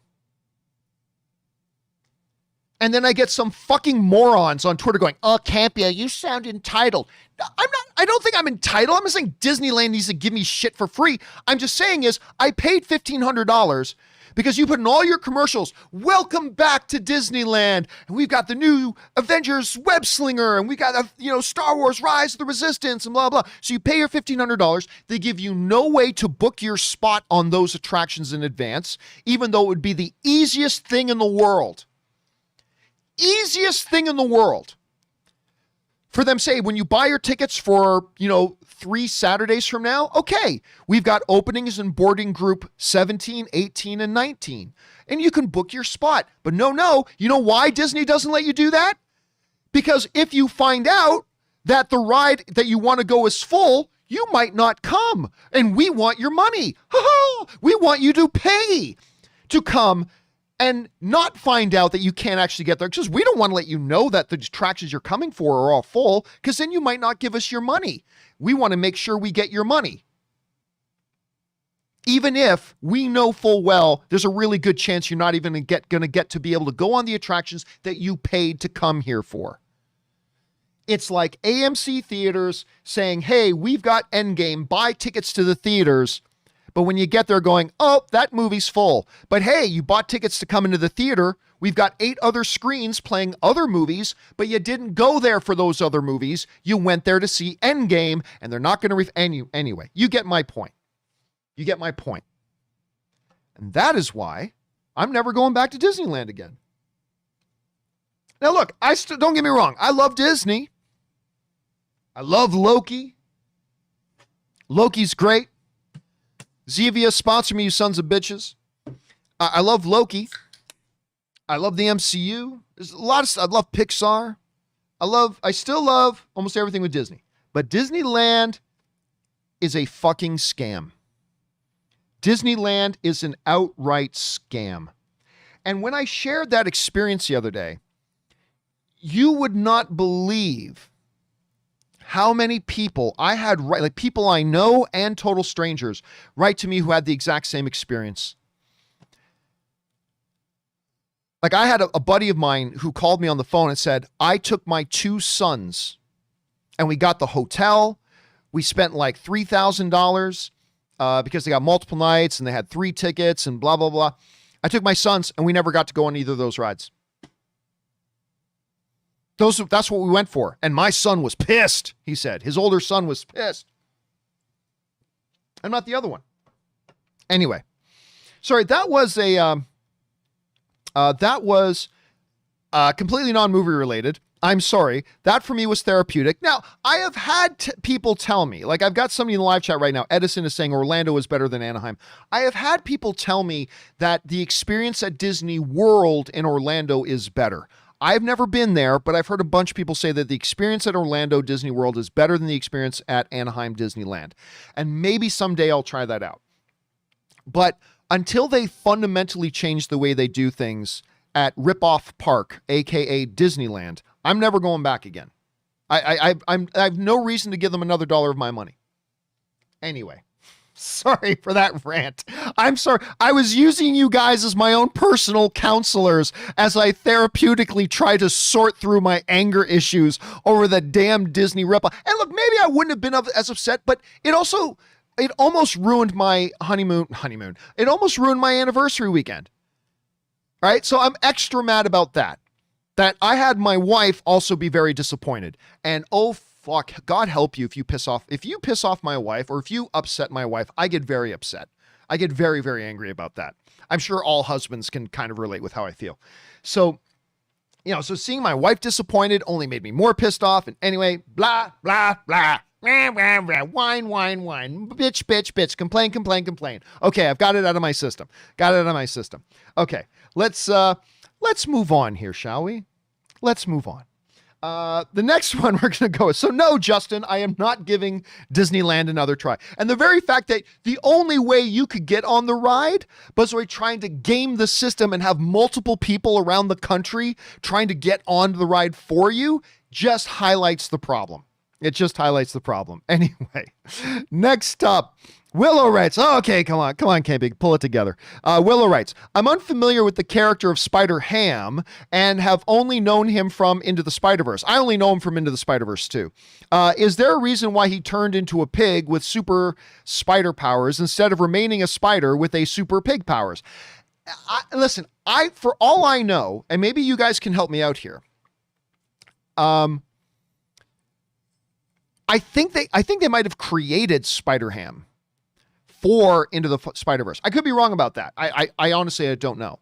But if I'm remembering it correctly, in Spider-Man Into the Spider-Verse, Spider-Ham comes from a universe where it's all animals, right? And he was a pig. He was just a regular pig, then bit by a radioactive spider and became Spider-Ham. I could be wrong about that, but I think that's how it happened. Well, and if you guys know better, let me know. We'll find out. Okay, next up. Jaron Morris writes, I will admit, as a true loyal fan, he doesn't have the greatest record, and he was losing 24 minutes of the fight, and it was the last 60 seconds at that moment on why we love Nate Diaz. What were your thoughts on that moment? Dizzy Army, hashtag Nate and Nick. So, in the last UFC, for those of you who don't know what Jaron's talking about, there's a UFC fighter called Nate Diaz, and he has an older brother, Nick Diaz, and they're both legendary UFC fighters. Nick Diaz just had a fight on the last UFC, basically got his ass handed to him for 4.5 rounds. And then, out of nowhere, with like 30 seconds left in the fight, he just starts to unload on this guy and comes this close to knocking the dude out. But of course, he lost by unanimous decision afterwards. Listen, I think Nate Diaz is a very, very entertaining fighter. I will always watch a Nate Diaz fight. I will always watch a Nate Diaz or a Nick Diaz fight. Always. They're always entertaining. They're always going to be flamboyant. They're both tough as rocks. They are both energizing, exciting fighters to watch who can pull out submissions or knockouts at any time. But the reality is, and I have said this for a long time, Nate Diaz is not a great fighter. He is a better than average UFC fighter. Like, he's better than the average UFC fighter. But he's never going to wear a belt. He's not great. You just look at his record and you look at who he's lost to. And I remember when they were doing the BMF title fight, remember, between him and Jorge Masvidal? And Dwayne "The Rock" Johnson came, they had this baddest motherfucker belt. Like, they created this fake belt for Nate Diaz versus, Jorge Masvidal. And like, everybody got mad at me, but I said, it's like, neither of these guys are actually that great. They're both very entertaining. They're both good. They can both win. But all you got to do is look at their records and look at who they've lost to. They're not really super impressive. And that's what Nate Diaz is to me. He is a better than average fighter who is extremely exciting to watch fight. Listen, getting into that last round, I was cheering for Nate to win that fight. When he started coming back, it was awesome. But he's very entertaining, but he's actually not that great. So I don't know. That's kind of my take on the Diaz brothers at any rate. Of course, they both kicked my ass for sure. But I mean, by UFC standards, they're not that great. Anyway, Jaron Morse also writes, Francis, Izzy, Usman, these are all UFC champions. Jan, Brandon, and Rose all have fights in their divisions where they have competition. Reason I say this is because I feel truly Valentina and Amanda are the most dominant champions in the UFC. Thoughts? P.S. I put Valentina above Nunes as GOAT. Of course, Valentina Shevchenko and Amanda Nunes are the two dominant female champions in the UFC. And they're both absolute assassins. Like, they're absolute assassins. And now that Habib Nurmagomedov has retired, the Eagle, the pound for pound greatest fighter in the world, now that he's retired, I agree. I think Valentina Shevchenko and Amanda Nunes are probably the two most dominant champions in their divisions right now. And they both just happen to be female fighters. Listen, I would love to see Valentina versus Nunes 3 because they fought twice before, but you can't put Valentina above Nunes because despite whether you agree or disagree with the judges' decisions in their fights, Nunes right now is 2-0 against Valentina. So you can't have Valentina above Nunes right now. You just can't. So, but I want to see a third fight. And honestly, I might even put my money on Valentina in a third fight, but we gotta have a third fight. Okay, next up. Let's see, where are we at?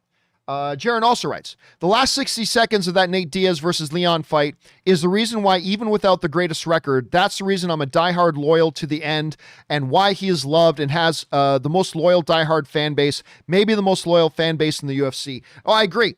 Not a great record. He'll never be champion, but you have no pulse if you're not excited by a Nate Diaz fight. He has a never say die attitude. He is in it until he's unconscious. And him and Nick, both, man, just completely dynamic guys to watch. Very, very entertaining. All right. Joker Burst writes, hey, John, question for you. Do you ever think it's a bit odd that Japanese animation films are hardly recognized by the Oscars? Nope, they've never really deserved it, unless they break historical records. While in my personal experience, they are some of the most beautiful movies I've seen. Here's the problem with questions like that, Joker Burst. When you speak in generalities, it's like you got to be more specific. What film particularly do you think didn't get the Oscar attention and you think it deserved to win Best Picture? You can't just speak in generalities. Like some people say, the Academy Awards don't acknowledge superhero movies enough. Well, point to me a superhero movie that actually deserved a Best Picture nomination. I mean, we've had a couple get them. I mean, Joker, Black Panther, Logan got nominated for Best Screenplay, one of the most important Academy Awards there is, blah, blah. But point to me like Endgame did not deserve a Best Picture nomination. I love Endgame. Totally love it. Did not deserve a Best Picture nomination. But that's the problem. When you speak in generalities, it's easy to pose these questions, but you got to get more specific. Give me 3 specific movies and the movies they would have been against and why those specific movies deserved an Academy Award win more than the specific movies that came out the same year that did win. You got to make it a little bit more specific because just speaking in generalities, it's easy to just pontificate when it doesn't actually have any tangible meaning, but you got to be more specific. Okay. Next up. Ryan Lohner writes, Season 4 of The Handmaid's Tale is easily the best so far. I don't know if I'd say it's the best, but I'm really liking it. Mostly because they realized that just maybe this story should make some kind of forward progress at some point. I'm looking forward to the next season like I've never been before. Yeah, listen, there's been more movement in Season 4. I don't think Season 4 has been the best season, but there has definitely been more story movement in Season 4 than in any of the other seasons. I mean, just look at where June starts this season and where June ends this season. Totally tons of movement, a lot of a lot of big WTF moments. This is a tremendous show, an absolute tremendous show. What's really disturbing watching this show though, and look, I'm not going to get into politics. All I'm going to say is it's crazy when you watch Handmaid's Tale. And when Gilead in Handmaid's Tale, for those of you who don't watch Handmaid's Tale, you won't know what I'm talking about, but it is crazy to watch this show and see Gilead and know that there are a certain percentage of Americans that thinks that's the way America should be. Just like Gilead. they don't look at Handmaid's Tale as a borderline horror film. They look at it as a utopia. That's how the world should be. Anyway, it's crazy. I'm not saying which Americans, again, I'm not going to get political here. I'm not saying which Americans or how many. I'm just saying, that there's a certain percentage of Americans that think, yeah, Gilead and the Handmaid's Tale, that's how America should be. That's a very disturbing thought. It's a very disturbing thought. Anyway, next up, we've got, where are we? We're at Boris, who writes, it wasn't only that I wanted to see her again, it was that I needed to see her again. That's what I said about Anne yesterday. It wasn't just that I wanted to see her again, it was that I needed to see her again. If that makes any sense. You, season 3 coming to Netflix in 2021. All jokes aside, it was a very sweet story. Have a great day. Of course, I think it was yesterday that, and it might have been Marie that asked me to talk about when did I know that Anne was the one that I wanted to marry. And that's what I said. I said it's when it was about a few months into our relationship when I woke up, because I would wake up every day wanting to see Anne that day because it was fresh and it was fun. But it was when a day that I woke up and I realized it's not that I want to see Anne today, it's that I need to see Anne today. And that's kind of when I knew, oh my gosh, I'm hooked. I'm hooked now. I'm done. I'm hooked. So that's what it was for me. Thanks for that, Boris. I appreciate that. Let's see. Chuck the Mystery writes, hey, John and Rob, one of two. Ever since renewed discussion about the possibility of Todd Phillips moving forward with Joker 2 came up, I've been thinking about where the story could go. We know that Thomas Wayne almost never spoke the truth and basically drove author's mom to madness. So question becomes, who was telling the truth? My question is, at this point, for purposes of the potential sequel, do you think Bruce Wayne and Arthur will actually be brothers in this universe? Thanks. I mean, maybe I'm not remembering it right. But I thought the movie ended it by making it pretty clear that Arthur was not Thomas Wayne's son. Again, it's been a beat since I watched Joker. It's probably been about a year since I watched it. And maybe I'm not remembering it right, but to my recollection, I remember that movie ending and basically establishing that no, his mother was just crazy and Thomas Wayne was not his father. Like I thought the movie made that pretty clear. Maybe I'm not remembering it right. But you guys in the live chat, do you guys remembering that? Like yes or no? But by your understanding of the movie, yes or no, was Thomas Wayne Joker's father? To me, it's no. I don't remember the movie that way. Like, how did you guys see it? I'm just going to wait because there's about a 20-second delay between when I say it and when you guys actually hear it because of the YouTube delay. But it's Crashing Coyote saying she was insane. Aaron is saying Thomas Wayne was not the father. Now, Liam, Ash, Corporate are all saying no. Flingen, SL, Enzo, Kyle, Yellow, Lord, Cooper. Yeah, everybody's saying no. Okay, so yeah. So, no. Now, Angel is saying it was unclear, but everybody else is saying no. So, yeah. And then we've even got Quentin saying, hell no, he was. So, where they're going to go if they do indeed do a sequel to Joker, which isn't 100% guaranteed right now. But if they do, where they go, I have no idea. But I don't think it's going to be in the direction of Batman or that Joker and Bruce are actually brothers. Or I thought the first one made that pretty clear. But who knows, man? Maybe you're right. We'll see. Okay, next up. Chuck the Mystery also writes, as I'm not sure if you or Rob have seen episode 10 of Superman and Lois yet. I believe I am all caught up, yes. I'm not going to say anything about it except that the acting continues to be exceptional. Emmanuel Shrikwai, I'm not quite sure, as Lana. Oh yeah, she's the girl from Entourage. That's right. As Lana was fantastic in this episode. The show is on fire. The show's great. I mean, I'm sure it's not for everybody. I'm sure Superman Lois is not, for everyone. But my God, man, I have really enjoyed it. I thought the ending of this last episode was a little too easy and convenient for how ultimately, again, I won't give any spoilers where people have seen, but for ultimately how Superman solves the problem. I thought it was a little too easy and convenient, but that's just me. But overall, the show's been great. The cast has been wonderful. I'm really liking, again, I don't know how to say Tyler's name, Tyler Hoechlin or Hocklin or Hoochie, Uki. I have no idea how to pronounce his name. Okay. I just read his name a million times. I've never actually heard his name said. But I'll just go with Tyler, Hoagland. Anyway, this dude's great. He's really won me over. I really like his iteration of Superman. I mean, he's not Henry Cavill, don't get mad at me. I got Henry standing right here. Don't get mad at me, Henry. I'm not saying he's as good as you. Okay, just relax. Calm down. The doctor told you about that. But he's really good. This dude is really, really good. Some people are saying Hacklin. Okay, Hacklin. There we go. Tyler Hecklin. I'll probably still say Hoagland, but Hecklin. We'll say it's Hecklin. He's really good. He has really won me over.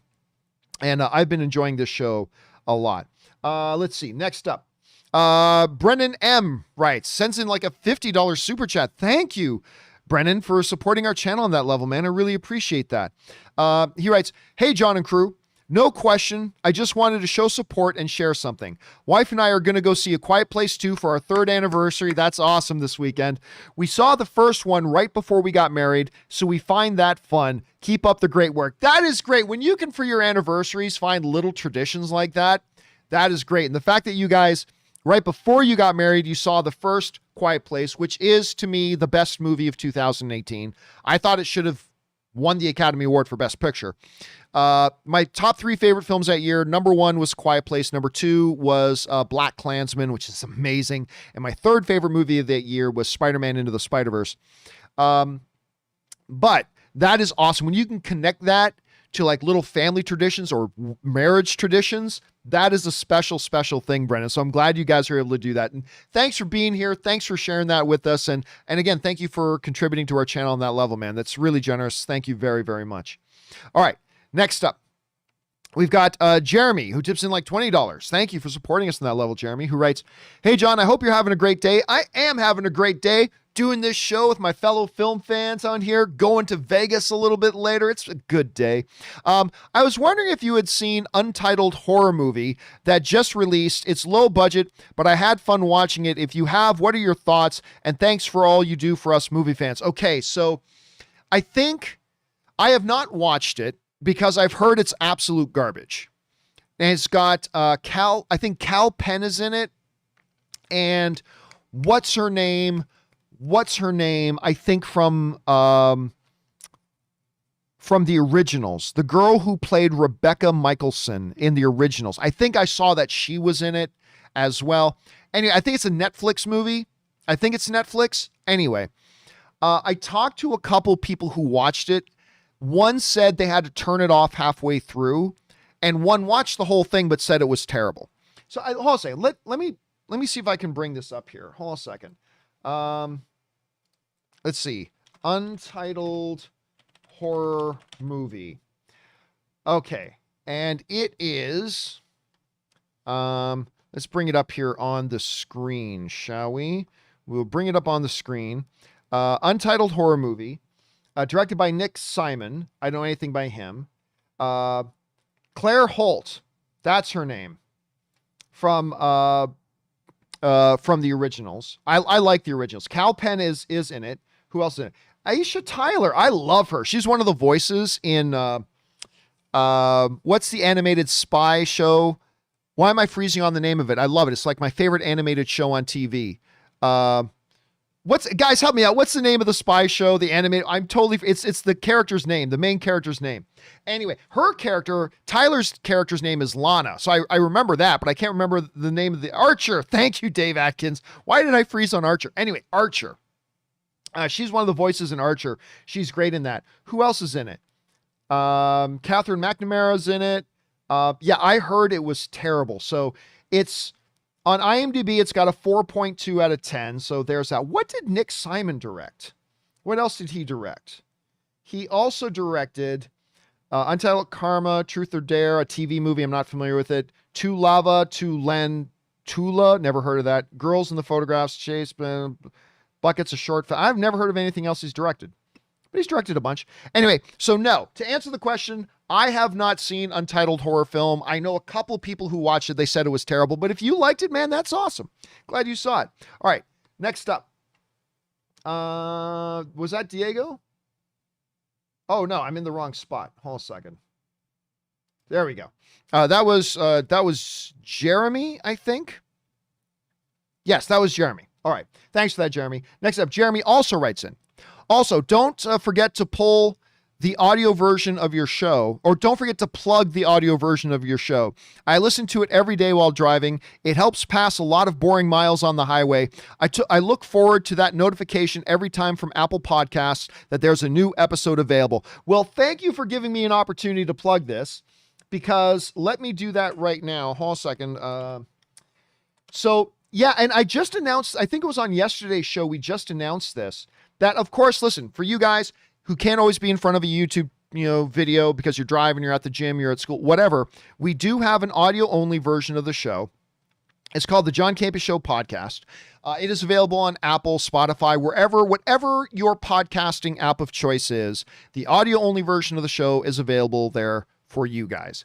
And yeah, I think it was yesterday we announced that I had just noticed we had just crossed a milestone on the podcast feed where we have had over 10 million downloads of our podcasts so far, which I'm sure compared to a lot of podcasts is nothing. I'm sure it's like itsy bitsy tiny to compare to a lot of podcasts, but for us, that's a pretty big deal.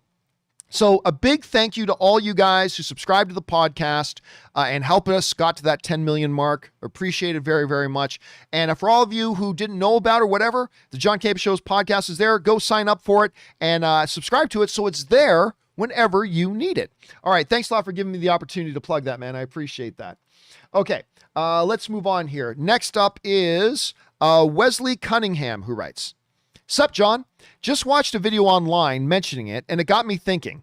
Is that Richard Pryor biopic starring Mike Epps even still happening? No news in forever, but Epps changing it up with a dramatic role, a comic's dream role that is, seemed interesting. I'll tell you what. I could be wrong about this. But I think I remember talking about this story all the way back in the AMC days. Like, I honestly think I remember sitting at the news desk back in the old AMC movie talk days and discussing that there was a Richard Pryor biopic coming. I think I remember that. Now, on top of remembering talking about that, I completely concur with you that, yeah, I haven't heard anything about it in forever. Like in forever. I've heard nothing about it. So if you guys have heard any new developments on that, I'd love to hear it. But yeah, like you, that is something that just completely fell off the radar. And I don't even know if the thing is even still happening. I'm not saying it's not. Don't get me wrong. Don't misquote me. I'm not saying it's not still happening. I'm saying I don't even know if it is for sure. Anyway, there's that. All right, next up. HV3 writes, "John, someone stole your straw butter popcorn trick. I've seen that. And put it on TikTok, and the video went viral. I saw on the third hour of the show today. They must be a fan of your show." Yeah, I don't know what it is. So you guys know, years ago, absolute years ago, I showed you guys my trick, my buttering trick for popcorn in movie theaters, right? I showed you the straw trick. Because, to me, popcorn is nothing but a butter delivery device. The more delicious butter you can get on the popcorn, the better. But the problem is to give you a bag of popcorn and you just get the butter on the top of the popcorn. Then you get about this deep in the popcorn, there's no more butter. What is that bullshit? So I showed you guys years ago. You put the straw down near the bottom of the bag. Then you put the other end of the straw to the butter dispenser and you move it around. And then you bring it up and up and up until you get to the top and nice even butter. I have noticed in the past couple of months, more and more of these videos coming along saying, butter trick for popcorn. I'm like, you jerks, I was telling people about that years ago. Whatever.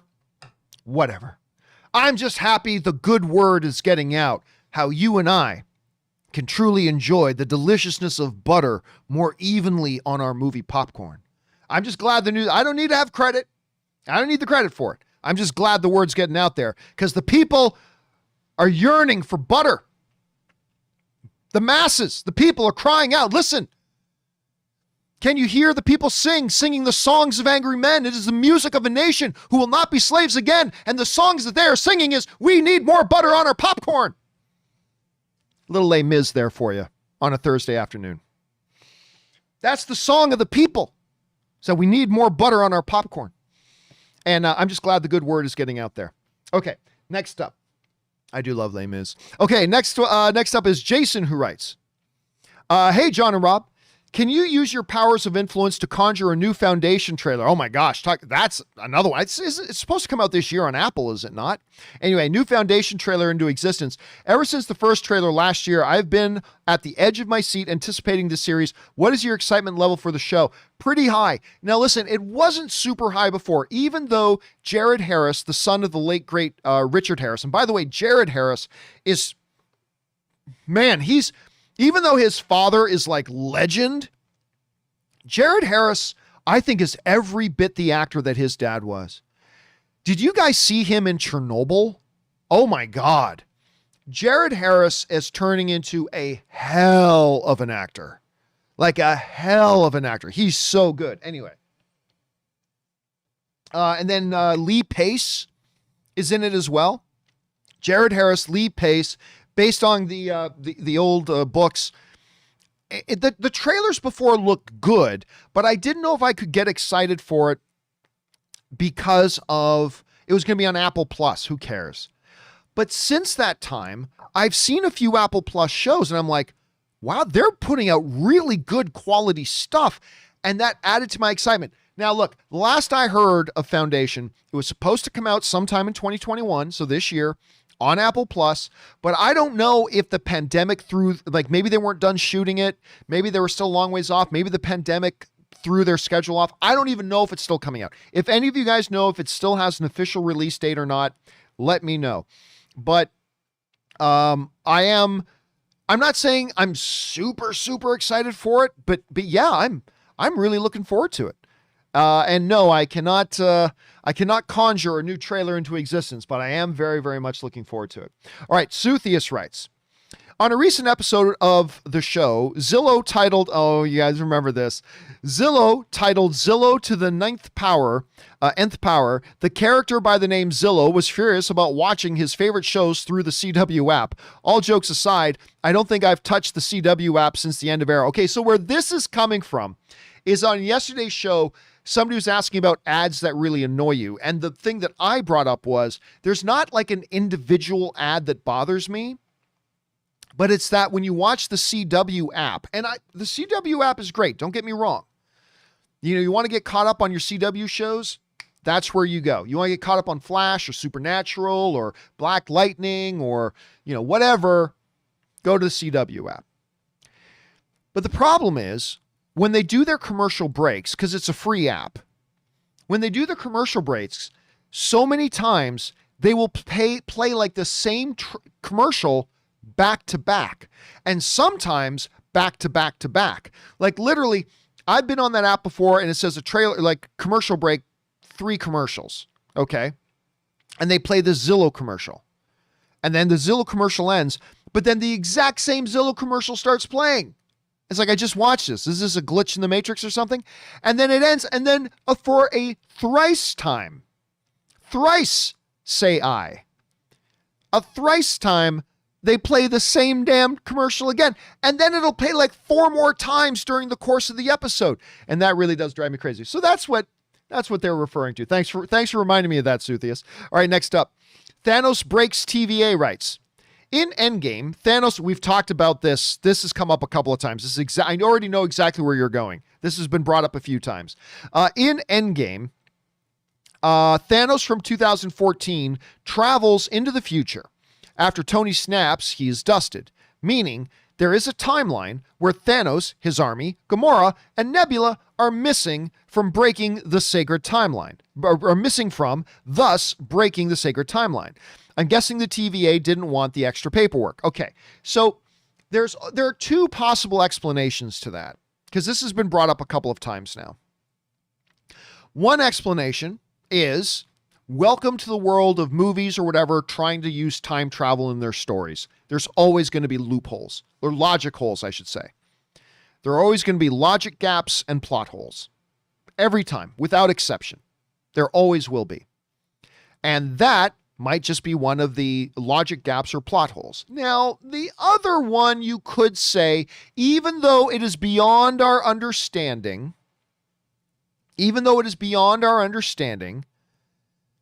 that Thanos jumping from 2014 up 5 years and that missing gap, that was all supposed to happen. But then if that was supposed to happen, how did this part not happen in that 5-year gap and blah, blah? I know. I'm right there with you. I am. But maybe their rationale is just beyond our regular human 3-dimensional thinking understanding. And what Thanos did was actually already a part of the sacred timeline. There it is, the beginning of time, the end of time, all here as we stand outside of it looking at it. There it is, and Thanos doing that was supposed to happen. How does that make sense? I don't know. That's what I kind of lean towards. Look, it's just a logic gap. Look, the writers of Endgame themselves said, yeah, we have a lot of logic gaps. We have plot holes. And we absolutely do. But it is what it is. And so, yeah, there you go. All right, next up. Still loving the show, though. Nonetheless, loving the show. All right, Kung Fu Hot Dog writes, hi, John and Rob. Rob's not here today, obviously. Visited Cineworld in the UK to watch A Quiet Place 2, and I liked it. I love Quiet Place 2. But if there was an option to watch it at home, I would have taken that. Well, it would have been a less good experience, but hey, you do you, man. You do you. Anyway, to watch at home, I would have taken that. With cinemas increasing their membership tiers versus a lack of new releases, where's the value right now? Okay, so what you're actually talking about, Kung Fu, is the notion of the monthly memberships. Like, you're not talking about just going to the movies, buying a ticket and going in. You're talking about your monthly membership. So Cineworld has a monthly membership. AMC has AMC A-List. Regal has Regal Unlimited. You're talking about that. So the question you're asking, if I'm understanding you right, is with us not being back to full speed yet of movies hitting the theaters, like it's coming.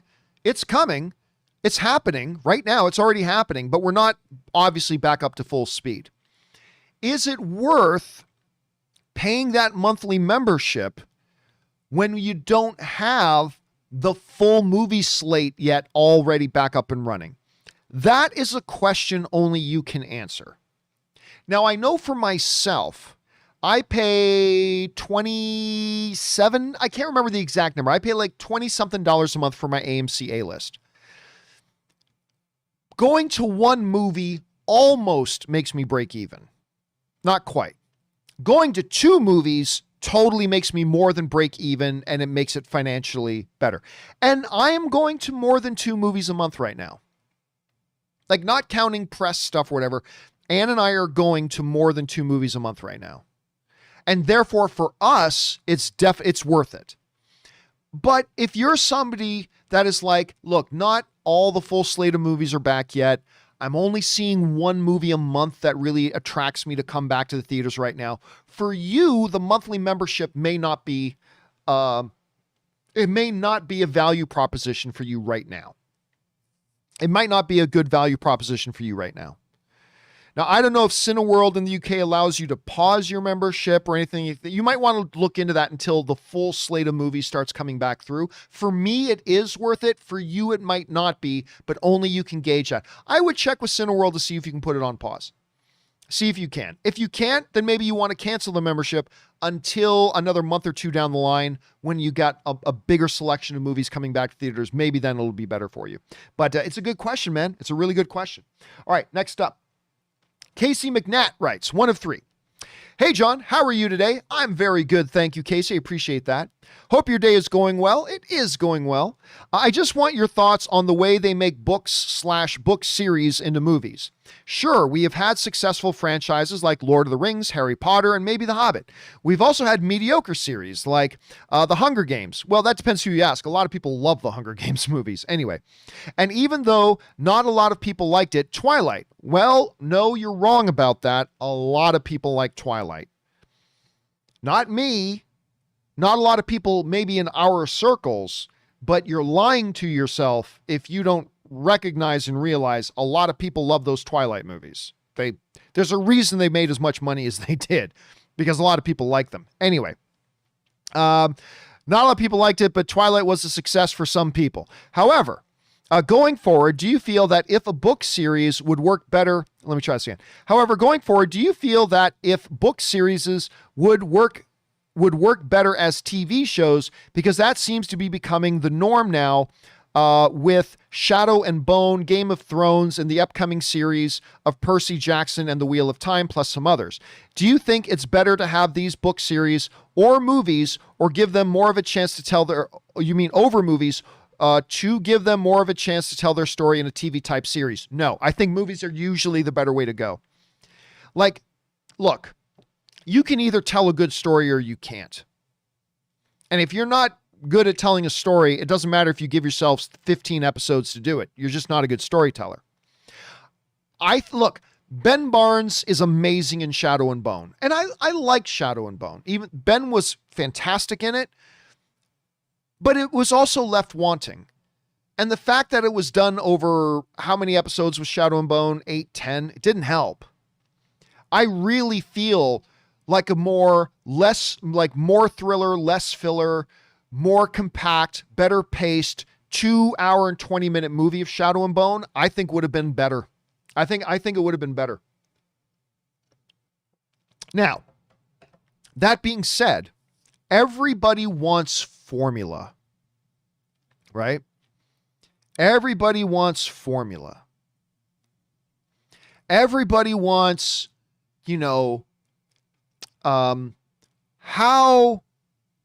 how many race cars should be in a movie? 3. And if you put 3 race cars in a movie, that means the movie's great.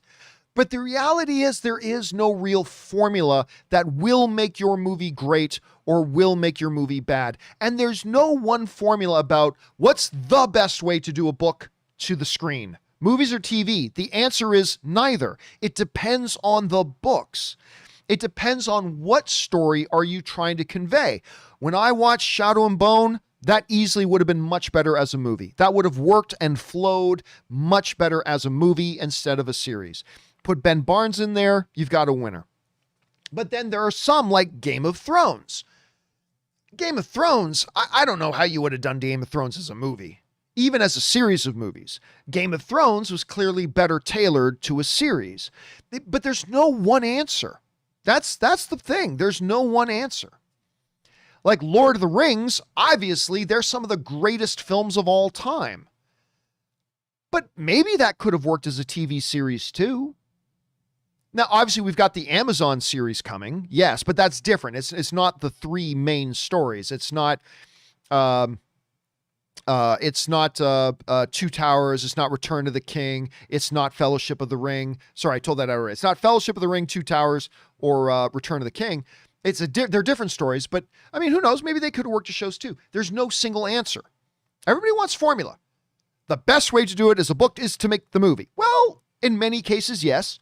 But in some cases, the better approach, depending on the nature of the story, would be a TV show. So it's not about which formula you apply. It's about you got to take each individual story and evaluate what's the best way to tell this story.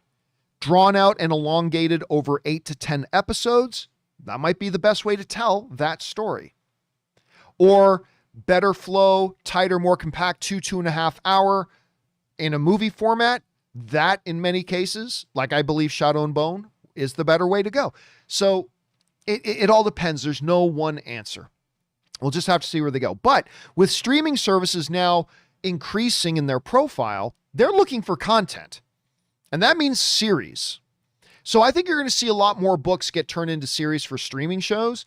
But again, you'll see a lot of them turn into movies too. So again, it all depends on the individual story. There's no formula that makes it right or wrong. That's my take on it at any rate. Thanks for sharing that, man. All right, next up, Detroit Dog writes, how's this for a title? Maybe it's been mentioned before, but Fast 10 Furious. Fast and the Furious, for the Fast and Furious movie seems too good to pass up. I've heard better. I'm not going to lie to you, Detroit Dog. I've heard better. Fast 9 is coming out. I really hate Fast 9. I think it's a horrible movie. And I say that as a big Fast and Furious fan. I do not like 9. I really like 4, 5, 6, 7, and 8. And I don't like 9. I think 9 is terrible. But they will do 10 because 9's going to make money, and they will do 10. I don't know if I like Fast 10 Furious. I don't know. You know what it's probably going to be? I'll tell you exactly what it's going to be. This is what it's going to be. If I can, give me a second to find it here. This is what it's going to be. It is going to be this. I'm revealing it to you right now. This is going to be, I will tell you right now, remember this day. Remember this day that I am telling you what the title of Fast 10 is going to be. Okay? I'm not saying it's good or bad. I'm telling you this is what it's going to be. It's going to be this. That's going to be the title of Fast 10. That's it. Nobody at the studio has told me that. I'm totally speculating, but I'm telling you right now, that's going to be the name of it. I totally think that's going to be the name of it. For those of you listening to the podcast version of this, you're probably wondering, what? What is it, John? What? What is it? I'm telling you, it's going to be Fast X. It's going to be fast, the word fast with the letter X. That's what it's going to be. I'm not saying that's the best title for it. I'm not saying that's what I would title it, but I am telling you that's what I think they're going to title Fast 10. That's kind of just what I think they're going to do. All right, let's move on here. Next up, we've got, thanks for that, Detroit Dog. Next up, we've got DJ Taterskins, who writes, Part 1. John and Rob is obviously not here today. The excitement of a Loki show actually on TV is still high for me. Episode 2 took it up a notch, filled gap, but posed a new question. Is Loki helping Miss Loki, or perhaps just on the chase? Part 2, seeing him get all emotional with the life playback and his mother, father, and Thor, plus the destruction of Asgard. I think personally he's turning the page, and maybe it's Loki's destiny all along to do so, even though this variant heavy. Here's the thing, DJ Taterskins. I don't believe that's Lady Loki. I don't believe that is Lady Loki. And we covered this and talked about this on the open spoiler discussion yesterday. Oh, by the way, Corey Bradley just put in an even better title in the live chat. Okay, let me bring this up for a second. Instead of Fast X, Corey Bradley in the live chat put this. That's probably it. I think that's probably it even more. FFX. That's probably what they're going to do. Right. It's either going to be Fast X or FFX is probably what they're going to do. Again, not that it's a great title, not that it's what I would title it, but it's totally, that looks like a title that they would have. Anyway, getting back over to the topic at hand, I don't think that character we saw is actually Lady Loki. Lady Loki. I don't think it is. Now, somebody on the open spoiler discussion yesterday pointed out that in some international markets, in the credits, the woman who plays that character was credited as Sylvie. And in the comics, Sylvie is the other name for Enchantress. So, I mean, whether that's true or not, I mean, that was what was in the credits in international markets. In North America, when you watched it here, the credits just listed her as the Variant. Didn't call her Lady Loki, just said the Variant. But in some international markets, the credit actually read Sylvie. So, which even further goes to what that I never believed. I never thought. Again, I have no insider information. Maybe it is Lady Loki. Maybe it is. I have not seen episode 3, 4, 5, or 6 yet. So maybe it is Lady Loki. But from the moment she came out, I'm like, that's not actually a lady. That's not a female version of Loki. That's somebody else. And now the big thing is that maybe it's actually Enchantress. And that I wouldn't doubt at all. So we'll see where that goes. All right. Thanks for that, DJ Taterskins. Next up, we've only got a couple of minutes left here, guys. Rick Squire writes, John, do you see a next era of Vegas coming soon? I'm going to Vegas today. The mega resort era started in '89 with the Mirage. I've read the strip is trending away from themes like Excalibur. Oh, it's been trending away from themes for a very, very long time. Circus, Excalibur. they've been moving away from those. Like, it's really gone the resort route, whether it's Caesars or Bellagio or Vidra or all these other new places opening up there. They're very, very much more resort-based than like theme-based. It's trending away from themes like Excalibur and less gambling-centric, more of the resort experience, but gambling won't go away. Oh, gambling is still the lifeblood of Vegas. Gambling is still absolutely the lifeblood of Vegas. That's where all their finances come. But about 10 years ago, like, Vegas started to evolve, because it used to be before that Vegas was just Sin City, man. You wanted to get away for a weekend of debauchery? Go to Vegas. Hence the big phrase, what happens in Vegas stays in Vegas. What happens in Vegas stays in Vegas, right? So, for debauchery and all that kind of stuff. About a decade ago, Vegas started to change its image a little bit, where it's like, while the debauchery part of Vegas is still very much there, believe me, I know. The debauchery part of Vegas is still totally there. But they also started to advertise themselves as, it's not just Sin City. This is a great place for you to come with your family. The great places to eat, the resorts are beautiful, pools, even activities for your kids. And so there really are two Vegases. There's the party Sin City Vegas, and then there's the legit family vacation spot for Vegas. And I think over the next few years, you're going to see that continue to play out. And I think they will both always be there. Vegas will always be Sin City. It will always be Sin City.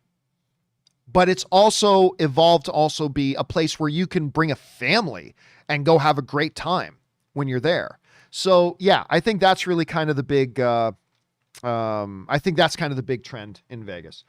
All right.